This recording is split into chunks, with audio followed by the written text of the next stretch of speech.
A la clase de hoy. Voy a poner a grabar. Listo. Bueno, antes de empezar, no se olviden, ya les subí el deber. Está en la aula virtual. Si me pueden ir revisando, déjenme lo reviso ahorita. Que le dejé habilitado. En la parte de deberes, ¿no? En la pestañita de deberes les agregué el deber. El deber número 2 en nuestro caso. A ver, dejé acá.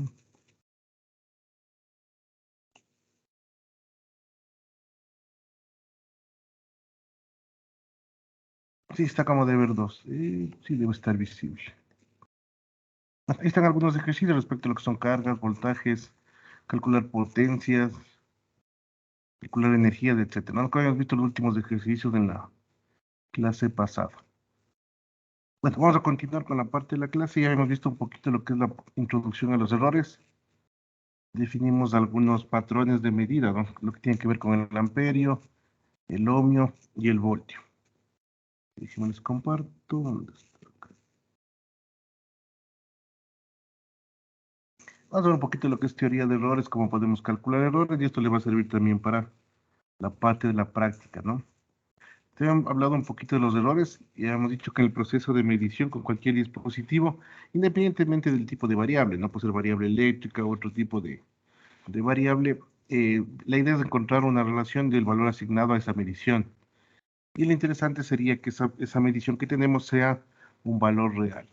No necesariamente los valores son reales, ¿no? Va a depender de ciertos factores. En este caso podemos cometer algunos errores, ¿no? Vamos a ver más adelante qué tipo de errores se dan. Bueno, en todo caso, si nosotros realizamos una medición, la idea es que esa medición se aproxime al valor real, que no siempre es cierto, ¿no? ¿Por qué? Porque va a depender del tipo de instrumento, va a depender si hemos cometido algún error, si de pronto apareció algún error aleatorio, sí, o de pronto puede ser que el instrumento estuvo mal calibrado, etcétera, ¿no? Ahora, el valor asignado a una variable está asociada a una tolerancia, a una incertidumbre y a un error. Normalmente cuando hacemos una medición, podemos tener, esa medición normalmente tiene un valor de error, es decir, puede o no puede estar cercana a ese valor real, ¿no? Cuando estudiamos la parte de las resistencias, no sé si se acuerdan, estaba dividido por franjas. Entonces, cuando medíamos la resistencia nos daba un valor. Sí, dependiendo de la codificación de colores se obtenía un valor de la resistencia, pero resulta que las resistencias ya nos daban también una tolerancia. Decía, mire, el valor es de tal, yo que sé, es 10 ohmios, pero es probable que tengas una tolerancia de más o menos un porcentaje dependiendo de la última franja, ¿no? Normalmente, cuando uno se hace la medición, puede tener ese tipo de errores. En este caso, algunos equipos ya vienen y te dicen, yo realizo las mediciones, pero de pronto mi tolerancia puede ser de un más o menos 1%, y mientras menos tolerancia tengan, mientras más pequeña sea el instrumento, resulta ser mucho mejor, ¿no? En ese sentido, bueno, dependiendo de esto de la medición de los instrumentos, se puede definir dos conceptos. El uno que es de exactitud. Y vamos a ver más adelante otro concepto que normalmente son muy utilizados, ¿no? El primero es la exactitud. La exactitud es el grado de acercamiento del valor real de una magnitud bajo medición. Entonces, la idea es que nosotros, a través de una medición, mediante un instrumento, podamos llegar al valor real, que eso sería lo óptimo, ¿no? Un instrumento de medida es la capacidad de dar indicaciones equivalentes al valor real, que eso realmente es lo que se quiere hacer. Normalmente lo que queremos es que nuestro instrumento sea lo mayor, que tenga la mayor exactitud posible, ¿no? Normalmente no se da, pero va a depender del tipo de elemento, ¿no? Déjenme cambiar de color. Ya, bueno. Ahora, el otro concepto que es interesante es la parte de precisión. La característica de repetitividad de las mediciones depende de la nitidez en la observación, de la apreciación y el número de cifras significativas. Es decir, que un instrumento puede tener las dos, puede ser exacto y también puede ser preciso, ¿no es cierto? Ahora, va a depender de cómo si está calibrado, si tiene algún problema de construcción, si de pronto por el desgaste, o de pronto puede que haya tenido algún daño. Esto va a cambiar, entonces, de alguna forma, la parte de la medición puede ser que converja al valor real o no, dependiendo si es que el instrumento sufre algún daño, como les mencionaba, o si de pronto está descalibrado, o el desgaste en sí natural, ¿no? Ahora, para tener en cuenta esto, la precisión de la medida se refiere al grado del cual las mediciones sucesivas difieren una de otra. Para que tengan claro esto de la idea de exactitud y precisión, aquí tenemos un gráfico, mira. Por ejemplo, en este caso, ¿no? En este gráfico de aquí, poniendo en verde, dice que ese instrumento o esa medición realizada, si ustedes ven, tiene una alta precisión, porque todos los valores de medición que yo vaya realizando convergen a un valor, pero resulta que ese valor no converge al valor real. El valor real es lo que está en amarillo. Entonces, por ejemplo, en ese caso el instrumento es muy preciso, pero no es exacto. ¿Sí? Entonces, cuando nosotros hablamos de un instrumento que es preciso, quiere decir que nosotros realizamos muchas mediciones y siempre converge al mismo valor o está muy próximo al mismo valor. Pero eso no quiere decir que el valor que se esté midiendo sea el valor real, como es el caso que están viendo en esa gráfica, ¿no? Ahora, también puede darse el caso que es el peor de los casos, que ese instrumento sea de baja exactitud y sea de baja precisión. Ustedes ven las mediciones que está realizando en verde, no tiene nada que ver con la medición que es real, que está en amarillo. Entonces, ese instrumento es muy bajo, es nada exacto y nada preciso, ¿no? O tiene muy baja precisión y muy baja exactitud. También puede darse el otro caso que sea, por ejemplo, sea muy bajo preciso, bueno, no tenga mucha precisión, pero tenga exactitud.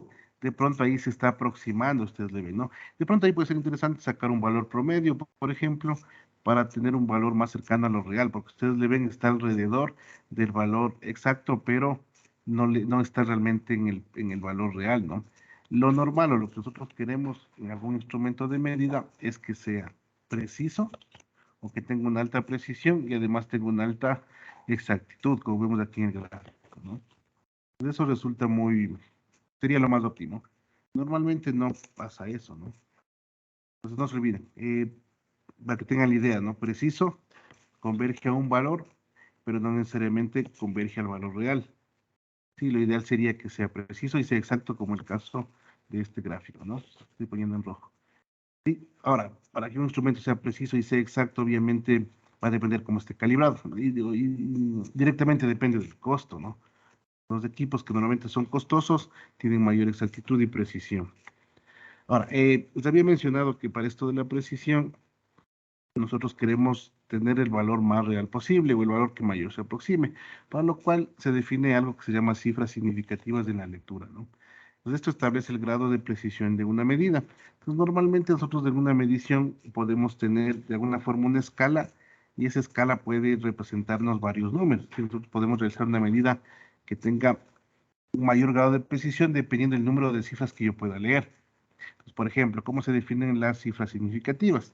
En este número que vemos aquí, que bueno, está representado de manera decimal, tenemos al inicio 0, y de ahí tenemos algunos ceros, ¿no? Dice que los ceros que se encuentren antes del número en sí, de un número, dice los ceros no son significativos. Después de un decimal, antes de números distintos de cero. Entonces, si todos los números de alguna forma sean cero hasta llegar al número que nosotros queremos medir, no son significativos. Cuando empiezan a ser significativos, todos los números distintos de ceros son significativos. Además de eso, los ceros que estén posterior a esos números, o los ceros que estén después del número distinto del cero, en un decimal son significativos. Por ejemplo, en este caso, podemos decir que esa medición, ese 0,00003400, tiene 4 cifras significativas. El 34 y los dos ceros, ¿no? Esa sería la idea. Ahora, obviamente podemos tener, yo que sé, un valor anterior. Es decir, nosotros podríamos tener, yo que sé, el 10,0003400. Ahí tendría las dos primeras cifras más las últimas cuatro, sería 6 cifras significativas, ¿no? Sí, y así, bueno, así se definen las cifras significativas. Ahora, mientras mayor cantidad de números tenga, obviamente yo voy a ser más preciso en la medición. Sí, esa es la idea, ¿no? Ahora, dentro de los errores, nosotros cuando hacemos experimentos o hacemos mediciones, realmente suelen ser experimentos, es decir, cada medición que hacemos resulta ser un experimento. Y la idea es que nosotros cuando hacemos algún experimento tenemos que aislar las variables, es decir, que no sean afectadas mediante una medición externa. Es decir, que el experimento de alguna forma no esté asociado a un evento externo, ¿no? Que de pronto pueda modificar su valor, su convergencia al valor, ¿no? Ahora, no es posible determinar una aproximación perfecta, es decir, por más instrumentos que tenga calibrado, sigue siendo una aproximación. Sí, es decir, no el valor que yo mida con algún dispositivo electrónico o algún dispositivo análogo, sea de cualquier variable, no sea una variable eléctrica, ya sea la parte del voltaje, la corriente, la potencia, la energía, etcétera, siempre son aproximaciones. Entonces, por ende, no son aproximaciones perfectas, ¿no? Básicamente es por la forma constructiva de los elementos. Los elementos siempre van a tener, por ejemplo, resistencias, donde se pueden disipar la energía, entonces la medición no es correcta. De pronto puede ser afectado por algo externo. Por ejemplo, si yo hiciera una medición del campo magnético y por ahí me aparece un imán, la medida de alguna forma puede cambiar, ¿no? ¿Sí? Entonces, de alguna forma podemos tener errores. Eso normalmente es porque los experimentos no están bien realizados, ¿no? Y independientemente de eso, como estamos hablando de valores que se miden, ¿no? En la parte experimental, siempre está sujeto a que son dispositivos que pueden constructivamente no sean perfectos, ¿no? Pues por eso las aproximaciones no van a ser perfectas. Nunca vamos a tener una aproximación perfecta. Por eso se habla de los errores. ¿Y qué errores nomás podemos tener? Por ejemplo, un error que podemos tener es a lo mejor el error humano. Es decir, de pronto en alguna medición nos equivocamos de escala y porque nosotros no tomamos en cuenta bien la escala. Digamos que la medición de una resistencia nos dio 10 kiloohmios, pero resulta que la persona que midió a lo mejor le vio como 10 ohmios. Entonces pudo haberse ingresado en alguna medición el error humano por una mala lectura, ¿no? Sí, de pronto vio que la persona que estaba realizando la medida ya está trabajando 10 horas continuas y a lo mejor ya empieza a tener fatiga y los errores pueden cometerse, ¿no? O errores de otra naturaleza en el sentido del ser humano. Puede haber también errores sistemáticos, tanto en los equipos como en la parte ambiental. Sí, en equipos porque a lo mejor el equipo estuvo mal calibrado o el equipo en sí ya vino con algún daño interno, es posible. Y ambientales porque pueden estar sujetos a condiciones ambientales, ¿no? Sí pueden ingresar ruidos ambientales, o ruidos, por ejemplo, una red eléctrica de alguna naturaleza, y otros que no suelen ser tan comunes desde eventos al azar, eventos desconocidos, ¿no? Normalmente la mayor, lo interesante sería que los errores normalmente estén cometidos desde el punto de vista sistémico, que se deba a los equipos, ¿no? Es decir, en sí la naturaleza del equipo, no que el humano haya cometido algún error, sí, sino que sean normalmente sistémicos y de pronto ambientales, ¿no? Es muy poco común encontrar eventos al azar, sí, eventos desconocidos, pues la idea sería que los errores vengan en sí de los equipos o por algo del ambiente, eso sería lo ideal, ¿no? Dentro de eso tenemos algunas formas de medir, de realizar mediciones de los errores, ¿no? En este caso, por ejemplo, medidas directas del error se puede hacer a través del valor medio, ¿no? Entonces, normalmente el valor medio es el valor más probable. En un experimento, hacer la misma medición por varias veces, normalmente no se obtiene el mismo resultado. Sí, obviamente podemos estar dentro de un rango, pero normalmente no se obtiene el mismo resultado, ¿no? Y lo que dice que el valor medio se aproximará tanto mayor al valor verdadero, cuanto mayor sea el número de medidas. ¿Sí? Entonces nosotros podemos realizar mayor cantidad de medidas y podemos de alguna forma ir sobre el valor real, ¿no? Entonces normalmente pueden utilizar valores promedio para realizar o para validar alguna aproximación del valor verdadero. ¿Cómo se calcula? Básicamente la sumatoria de cada una de las medidas sobre el número de medidas, ¿no? Entonces, mientras más medidas tenga el valor promedio, de alguna forma puede ser el valor más probable, pero sigue siendo una aproximación, ¿no? El valor de la media o el valor promedio sigue siendo una aproximación. Y no se olviden, se llaman medidas directas porque lo realizo a través de la medición. Si, por ejemplo, ustedes quieren medir el voltaje en sus casas, ¿no? Que le entrega la empresa eléctrica, si tienen un voltímetro, van a ir midiendo, pueden hacer muchos experimentos durante todo el día, o pueden hacer los experimentos, bueno, dependiendo cómo se lo quieran realizar en un tiempo determinado, son medidas directas, ¿no? Si yo tomo la medida, el valor que me dé, lo sumo y lo divido para el número de medidas que realice, ¿no? Ese sería el valor promedio, que es el valor normal que nosotros conocemos. Otra medida es a través del error cuadrático medio, ¿sí? De pronto es una aproximación un poco más, se puede decir, más real y de alguna forma estos pueden estar exentos de la parte de lo que son causas aleatorias, ¿no? Sí, y bueno, el error medio cuadrático es válido si es mayor al del instrumento. Entonces, normalmente la idea sería que el valor que me dé, que los instrumentos de medida también me suelen dar un error, ¿no? Entonces, normalmente, si es que ese error que nosotros encontramos en un instrumento es más grande, de alguna forma puede ser porque esté descalibrado, ¿sí? Entonces, normalmente se dice que este error es válido cuando me da un valor mayor al valor del instrumento, ¿no? ¿Por qué? Porque de alguna forma podemos decir que el valor del instrumento puede estar descalibrado. ¿Y cómo se calcula? Básicamente es la misma idea, ¿no? Tenemos la sumatoria, aquí tenemos una diferencia elevada al cuadrado, por ende el error siempre va a ser positivo. Este X va a ser el promedio, entonces yo tomo una medida, ¿sí? La que me dé el elemento del instrumento de medida y le resto el valor medio que ya calculamos anteriormente. Ahí me puede dar tanto positivo como negativo, pero como está elevado al cuadrado, realmente siempre va a dar un valor positivo, ¿no? Realizo la suma y divido sobre el valor de mediciones que se han realizado. Sí, también, bueno, la desviación de telecom también como la desviación estándar, ¿no? Más adelante vamos a hacer unos cálculos de esos valores. Ahora, también podemos hacer medidas indirectas, es decir, de alguna forma, mediante alguna expresión matemática, yo podría determinar algún valor a partir de magnitudes que yo podría medirlas. Es decir, yo puedo medir algo para estimar otra cosa o para aproximar alguna otra variable, ¿no? A través de una expresión matemática que yo podría conocer, ¿sí? Bueno, se trata de conocer el error de la magnitud derivada a partir de errores de magnitudes medidas directamente. Entonces yo podría determinar el error a través de magnitudes que se pueden medir directamente con algún instrumento, ¿no? Y vamos a ver qué nomás tenemos. Ahora, todo aparato de medida tiene cierto error y inexactitud.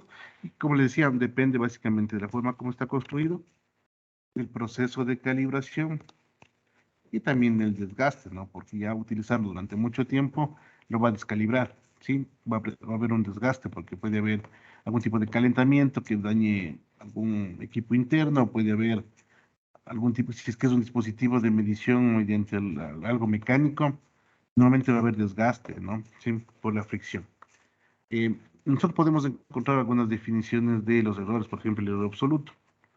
Y el error absoluto es la diferencia que existe entre el valor medio, que lo llamamos AI, y el valor real de la magnitud de la medida, ¿no? Este valor real, normalmente podemos ver, ¿te acuerdan que habíamos analizado? Puede venir de algún instrumento que se denomine patrón, ¿no? Es decir, yo podría decir que la medida que me da el patrón, es decir, un instrumento calibrado o alguna forma de definir el patrón, lo vamos a tomar como valor real.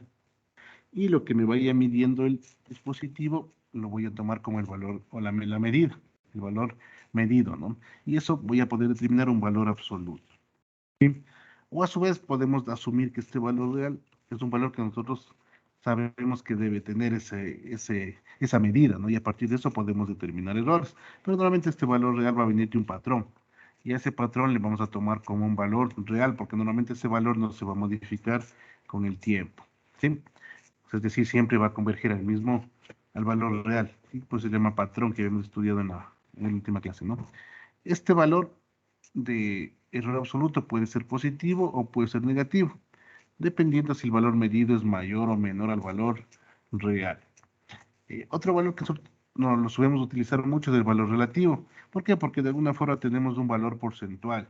Y el valor porcentual nos da una idea un poco más amplia de hacia dónde está nuestra variable, ¿no? Entonces, el error relativo es la relación que existe entre el valor absoluto que vimos anteriormente, sobre el valor real de la magnitud, ¿sí? Entonces, el valor absoluto obviamente va a ser siempre menor al valor real, entonces siempre va a ser entre 0, entre 0 y 100, ¿no? Se saca en porcentaje, bueno, aquí falta multiplicarle por 100, multiplicamos por 100 para sacarle el porcentaje, ¿sí? Entonces, hablar en porcentaje es mucho más interesante porque nosotros tenemos la concepción o de alguna forma podemos razonar mejor qué tan lejos o qué tan grande es el error. Si me habla un error de un 1%, puede ser pequeño, pero si me habla un error, por ejemplo, del 10, del 20, del 30, ya de pronto puede ser grande, ¿no? Dependiendo de la aplicación. ¿Sí? Bueno, se acostumbra a expresar el error en forma porcentual, como se había indicado, ¿no? Entonces, viene aquí, falta multiplicar por 100, bueno, lo pondré ahí. Podemos hacer un tratamiento estadístico de los errores o de las medidas, ¿no? Por ejemplo, aquí ustedes ya vieron el valor medio, es el valor más probable de una cantidad medida, entonces se llama el valor más probable, ¿no? La ecuación que nosotros normalmente la conocemos, básicamente es si tenemos varias medidas, simplemente la sumo y divido para el valor de medida. Esto es una aproximación, pero si estudiamos desde el punto de vista de probabilidad, cada medición debería estar asociada a una probabilidad, ¿no? Es decir, cómo se define el valor medio o esperanza. Pero en este caso, nosotros normalmente nos acostumbramos a esta fórmula, ¿no? Esta formulación es una aproximación, pero resulta muy útil. Entonces, normalmente nosotros trabajamos con esta formulación, ¿no? Y es el valor medio. Entonces, no se olviden, siempre asocian al valor medio o se define como el valor más probable de una cantidad de medido, ¿sí? Aparte de eso, tenemos la desviación media. Dice la desviación media de cada medición respecto al valor medio. Es decir, tendríamos esta formulación, ¿no? Esta es la desviación. Si yo tomo una medida y simplemente el resto del valor medio, para saber cuánto se ha desviado esa medida respecto al valor medio, ¿no? Igual, aquí puede ser positivo o negativo. También tenemos lo que es la desviación promedio, es una indicación de la precisión de los instrumentos. Mm, De pronto podrían darme alguna forma o una calibración o indicarme el instrumento, ¿no es cierto? Saber cuánto es de la desviación promedio. Por ejemplo, aquí, no sé que se tome el valor absoluto, ¿no? Es decir, ¿por qué? Porque de alguna forma si le pusiera el valor que tenemos acá arriba que se resta, de pronto puede dar negativo. Y si yo hago sumatorias, algún rato podría ser que la desviación sea de cero. Eso no, y podríamos decir, no, pues la desviación es cero y el instrumento es perfecto, pero por eso toma el valor absoluto aquí, ¿no? Entonces yo voy a tomar el valor absoluto de la desviación de todas las medidas y le voy a dividir para el número de medidas, ¿no? Y esto de pronto, esta variable de desviación promedio puede ser una forma de medir o de indicarme la precisión de los instrumentos. Puede darse el caso de que los instrumentos me indiquen, mire, mi desviación promedio es de tanto. Mientras más pequeña es esa desviación, el instrumento es más preciso. Mientras más grande es esa desviación, el instrumento es mucho más, es menos preciso, ¿no? Otra variable con la que normalmente se trabaja es la desviación estándar. Indica que la mayor parte de los datos de una muestra tienden a estar agrupados cerca de una media, ¿no? Ya vas a hacer un grafiquito de eso para que se entienda. Entonces, la idea es saber, la desviación estándar es para saber cómo se están alejando del valor medio, ¿no? Un grupo de datos. ¿Cómo se calcula? Básicamente es la misma, ¿no? La desviación anterior, bueno, aquí es cuadrado, ¿no? Simplemente lo que hago es el valor X de cualquier muestra, ¿no? Puede ser cualquier medida, menos el valor promedio. La desviación, aquí está la desviación. Se equivoquen. Ya, la desviación sería con esto, ¿no? Este valor de aquí, el de I elevado al cuadrado, van sumando, ¿no? Y le dividen para el número de muestras que se haya tomado o el número de medidas que se haya realizado, saca la raíz, ¿no? Es la desviación estándar. Si no le sacan la raíz, se llama varianza. Pero normalmente se le trabaja más con la desviación estándar, ¿no? Vamos a hacer un ejercicio, quiero que hagan un ejercicio para que vayan practicando. Les voy a poner este ejercicio. Aquí nos dan bueno, el valor medio, bueno, nos da una matriz de datos, ¿no? Esa matriz de 4 por 4 me dice determinar el valor medio de cada fila, el valor medio de cada columna, la desviación estándar de cada fila y la desviación estándar de cada columna, ¿no? Denme un cinquito, les voy a subir al Teams porque esta diapositiva todavía no les subí para que le vean, ¿no? Un segundito. No se había subido todavía. Bueno, la versión completa, ¿no? Que me les subo rapidito para que tengan las ecuaciones y vayamos determinando los valores, ¿no? Entonces, y el les voy a subir a Teams, ¿no? Para que le tengan ahí. Ahí estamos.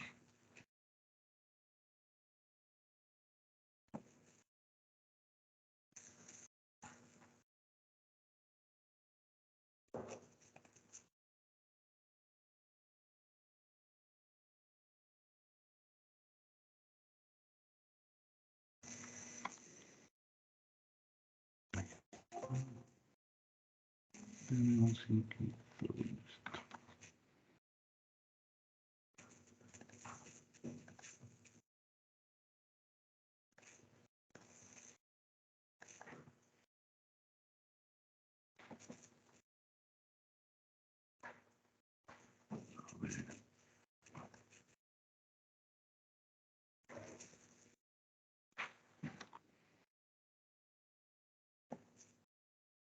Ya le subí, ¿no? Entonces vamos a... Intentemos hacer ese ejercicio, ¿no? Nos piden sacar el valor medio. Les voy a poner el ejercicio para que lo puedan ver. Intentemos de hacerlo. Unos 10 minutitos a ver cómo nos va, ¿ya? Ya, entonces dice, determinen esta matriz de datos de 4 por 4, sacar el valor medio tanto de cada fila como de cada columna y la desviación estándar. Sí, les doy unos 10 minutitos a ver cómo nos va y de ahí les revisamos, ¿no? A ver si nos ha dado el valor. Y lo que es las ecuaciones de el valor medio y eso ya les subí, ¿no? Al Teams para que le vayan viendo. Pues intentemos hacerle, ¿ya?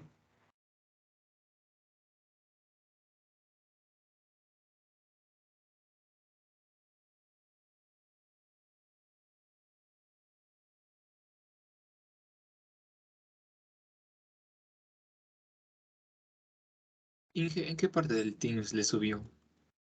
Disculpe. Ya, está en la parte de files, en archivos, en material de clase, capítulo 1 y está como 6 medidas eléctricas. ¿Me confirmas, por favor? A mí no me aparece, Inge. Alguien más, no sé si alguien más puede revisar, está en la parte principal del electrotécnico, entra en el grupo. Siempre está en la parte de archivos, ¿no es cierto? Entonces, files, Sí, class materials, capítulo 1 y el número 6. No sé si alguien más tuvo ese problema. No, dije, no, no aparece. Sí está ahí, profe, yo se lo encontré. Yo también Está le en el veo. capítulo 1. Sí, está en el capítulo 1. Porfa, el que me dijo que no lo encontró, revísale otra vez, me confirmas, porfa. En capítulo 1 dice 6 medidas eléctricas. voy a reiniciarle el Teams, puede que no Ya, sea. Yo ya. le reinicié el Teams igual y ahí me apareció, profe. Alguien más que tenga este problema, porque yo sí le veo. Revísale, porfa, ya me avisa.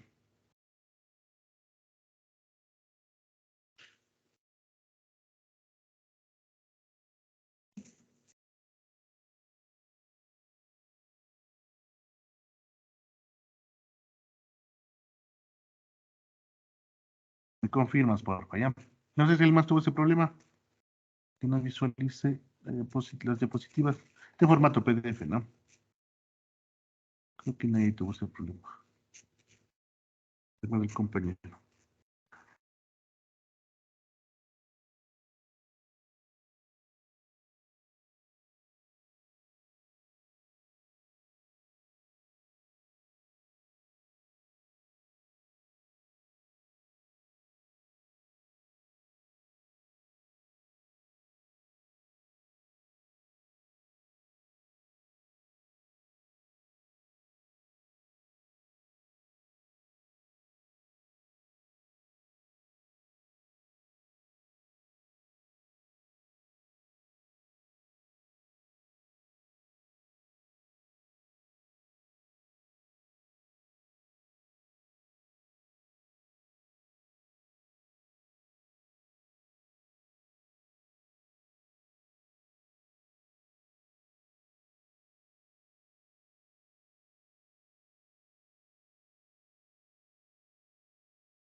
Bueno, vamos a ver qué tal les fue. Desde el punto de vista práctico, nosotros normalmente se pueden hacer varios cálculos, ¿no? Referente a lo que son valores medios, valores estadísticos, errores, etcétera, ¿no? Eh, pero eventualmente podemos hacer de pronto alguna automatización dependiendo de cómo se vaya a manejar los datos, ¿no? Entonces, por ejemplo, digamos que nosotros tenemos valores extensos de datos. En esta matriz ustedes ven que son datos realmente muy pequeños, ¿no? Pero ¿qué pasaría si yo tuviera una gran cantidad de datos? Es decir, yo de pronto podría, esa matriz 3 puede ser la primera, yo que sé, a lo mejor alguna medición de, no en sí de un punto. Digamos que la empresa eléctrica Quito quiere sacar el valor promedio de consumo de energía.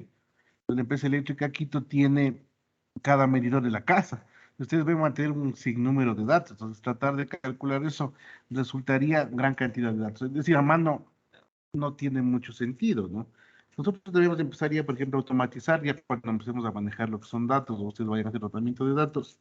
Nosotros podríamos ya manejar con algún tipo de programación, es decir, podríamos hacer lo que es ya automatizar esto, ¿no? Entonces, digamos que yo quisiera manejar alguna cantidad de datos, en este caso, como es una matriz muy pequeña, no resulta tan complicado. Pero nosotros de MATLAB podríamos de pronto manejar, ¿no? Por ejemplo, pueden utilizar cualquier programa de computación, ¿no? Voy a hacer un programita en MATLAB metiendo los datos para automatizar y sacar los valores, ¿no? Por ejemplo, si yo quiero ingresar en MATLAB lo que son una fila, por ejemplo, la primera fila lo puedo hacer de esta forma, y al final para saltar a la siguiente columna, me cambio, ¿no? Entonces ahí le estoy agregando los valores que les había dado en la matriz, aquí el 2, el 55, el 65, el 75, punto y coma. Esta primera fila, segunda fila, y vamos agregando las columnas, ¿no? Obviamente esto desde el punto de vista manual, de pronto para pequeños datos. Cuando yo trabaje con muchos datos, lo que de pronto se utiliza es ya con alguna forma de traer archivos en Excel o manejar desde el punto de vista de base de datos, que normalmente eso entregan algunos sistemas, ¿no? Entonces ahí ya se tendría los datos. También se tiene datos crudos y valores de mediciones, pero si yo quisiera empezar a operar estas mediciones, tendría que eh, tratar de traer los datos, ¿no? Pero como es una variable muy pequeña, no hay mucho que hacer, ¿no? Voy a guardarle, le podemos llamar buena información, como quieran, ¿no? Información o datos. Bueno, por ejemplo, ahí ya me creo la matriz, ustedes le dan play, y ahí se va a estar la matriz de datos, ¿no? Como les digo, si tuvieran muchos más datos, lo que se hace inicialmente es traer los datos desde algún archivo, ¿no? Digamos que yo quisiera sacar el valor promedio de la primera fila, sí, que sería esta, ¿no? 4, 90, 85, 75. No se olviden que es fila y la columna sería 4, 2, 3, 2, ¿no? Entonces yo, por ejemplo, digamos, voy a sacar de la fila 1 el valor medio. Lo pueden poner, bueno, aquí existe un comando que se llama min, ¿sí? Y yo voy a tomar de la variable, voy a tomar la primera fila, coma, todas las columnas, ¿no? Es la forma como cómo se calcula eh, el valor medio, si quiero sacar en este caso, por ejemplo, de una fila, ¿sí? X es la matriz, el X que ven aquí, y este vendría a ser la primera fila, es decir, esto, y cuando pongo coma, 2 puntos, va a coger todas las columnas, 4, 90, 85, 75. Lo interesante es que puede tomar todos los datos que existen, si existen 1000 datos, sacará de los 1000 datos, ¿no? Y si le damos aquí, evaluar, me va a dar el valor, ¿no? 63.5. Pues si suban 4 más 90 más 85 más 75 y dividido para 4, debería dar 63.5, ¿sí? Y lo mismo podrían hacer para cada fila, ¿no? Digamos que quisieran sacar para la fila 2, para la fila 3, para la fila 4, simplemente le cambian, ¿no? Fila 1, fila 2, fila 3, fila 4. Aquí igual cambia, ¿no? Fila 2, fila 3, fila 4. Ahí podríamos tener ya las 4 valores promedios, ¿no? Sí, perdón, aquí es 4, no 5. Y le ejecutamos y ahí nos va a dar, ¿no? Nos da, bueno, 63, 5, 49.25, 60.5 y 67.5. Sí, una forma de sacar los valores promedio en este caso de cada fila, si quisiera sacar de cada fila, ¿no?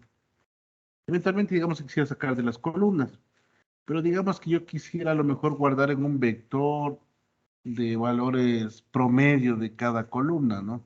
Podría ser lo mismo. Digamos, yo quisiera hacer que el valor promedio de las columnas sea igual a sacar, digamos que quisiera sacar de todas las columnas, ¿sí? Yo podría hacer algo así, por ejemplo, hacer que se vayan guardando, ¿no? Por ejemplo, yo aquí podría hacer, bueno, ustedes ya han visto un poco de programación, yo que sé for desde i hasta 4, que va ahí 1, 2, 3, 4. Sí, que vaya sacando el valor promedio. Veamos si nos converge. Ah, bueno, el valor promedio de XX de n, bueno, que sería de todas las columnas, n, ¿no? Son todas las filas, n. Entonces aquí voy sacando de cada columna. Sí, es como hacerlo de arriba, pero en un solo vector. Veamos si nos converge. Dice en lo coma. Aquí se activa desde. A ver, déjenme. Para. Este coge desde 0, creo. Pasos de 1. Déjenme ver la estructura de elementos activos. Es para hacerle una sola columna. ¿No? Veamos si nos da. No, ya se han olvidado y han programado tiempo, pues les reviso. Sería for. Con el igual. Es for. Pero aquí es del ente. Por n. Ahí sería desde n igual a 4. Veamos. Si no definía la variable n, ¿no? Entonces, por ejemplo, ahí ya me daría el valor. Sí. Nos vamos a CM, que sería la... Y ahí me dan los valores, mire. La primera fila, la primera columna me da como valor medio 2.5, la segunda 76.5, la tercera 81 y la última 80.5, ¿no? Aquí voy a poner, eso le saqué un solo vector, es para que vean que se puede sacar de varias formas, ¿no?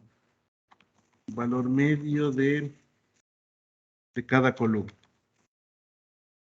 Está guardada en un vector, ¿no? Es decir, este sería de la primera columna, de la segunda, de la tercera, de la cuarta. El 2.5, veamos, si 2.5 sería 4 más 2, 6, 9, 10. 10 dividido para 4, 2, 5. Pues sumando 5. Y 76.75 sería sumando 90 más 55 más 78 más 84 dividido para 4. ¿Sí? Y si quisiera sacar el valor de desviación estándar, si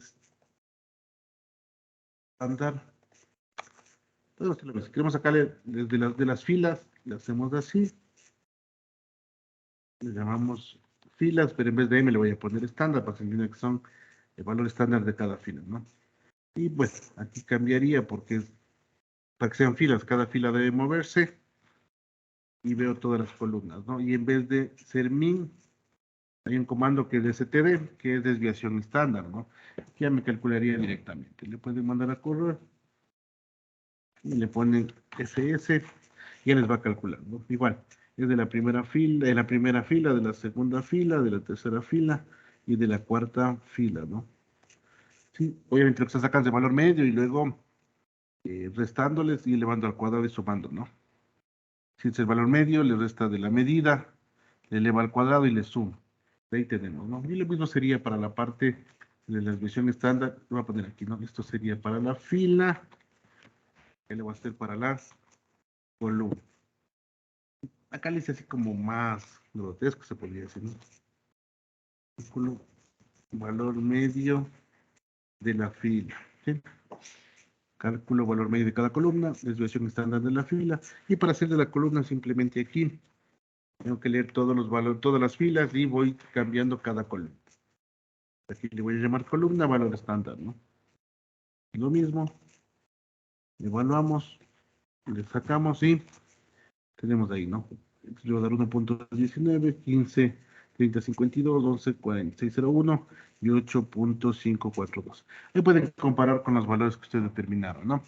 con todo este programita, los que ya estén manejando MATLAB les voy a dejar para que comprueben, igual tienen que ser a mano, ¿no? Para que verifiquen, pero como les digo, si nosotros manejamos gran cantidad de datos, a veces es bueno automatizar, ¿no? Es decir, que yo podría calcular muchos valores a través de programa. Y eso me va a ayudar mucho, porque como normalmente les digo, aquí es una matriz de 4x4, pero si fuera una matriz, yo que sé, de 4 por 5000 elementos, a mano no lo van a poder hacer, ¿no? Sí, y a veces se utilizan estos programas computacionales. No sé si hay alguna pregunta hasta ahí. Y aquí tienen bastantes cosas, pueden sacar el valor máximo, el promedio, desviación estándar, la correlación, bueno, un montón de cosas que ya vienen hechas, ¿no? Si existen subprogramas que ya me realizan todo el valor de los datos, ¿sí? Entonces, ¿hay alguna pregunta? No se olviden, ya estaba el deber en la aula virtual para que lo realicen. Hay cualquier duda me escriben.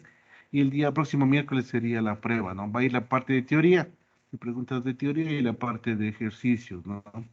Sí. Bueno, si no hay ninguna pregunta, quedaríamos hasta ahí. Nos veríamos en la siguiente clase. Que tengan un buen fin de semana. Igual esta chivita información les subo, ¿no? A la parte de las clases para que puedan tenerla. Hasta luego. Gracias, Inge. Pase buena Hasta luego. tarde. Hasta luego, profe, gracias. Hasta luego. que Hasta pasen luego, bien. Inge, gracias.